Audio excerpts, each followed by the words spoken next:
ఆత్మీయ సహోదరి సహోదరులకు నా యొక్క వందనములు.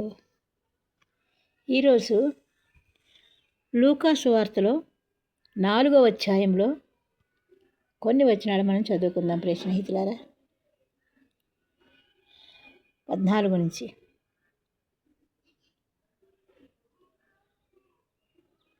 అప్పుడు యేసు ఆత్మబలముతో గలిలయకు తిరిగి వెళ్ళెను. ఆయనను గూర్చిన సమాచారము ఆ ప్రదేశమందంతటా వ్యాపించెను. ఆయన అందరి చేత ఘనత నొంది వారి సమాజ మందిరములలో బోధించుచూ వచ్చెను.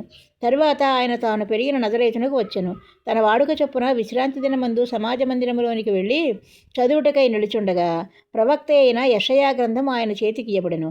ఆయన గ్రంథము విప్పగా, ప్రభువు ఆత్మ నా మీద ఉన్నది, బీదలకు సువార్త ప్రకటించుటకై ఆయన నన్ను అభిషేకించెను. చెరలోనున్న వారికి విడుదలను, గ్రుడ్డివారికి చూపును ప్రకటించుటకును, నలిగిన వారికి విడిపించుటకును, నలిగిన వారిని ప్రభువు హితవత్సరము ప్రకటించుటకును ఆయన నన్ను పంపియున్నాడు అని వ్రాయబడిన చోటు ఆయనకు దొరికెను. ఆ గ్రంథంలో ఆ భాగం ఆయనకు దొరికింది. చదవడానికి, అర్థం చేసుకోవడానికి, వినడానికి, అనుసరించడానికి.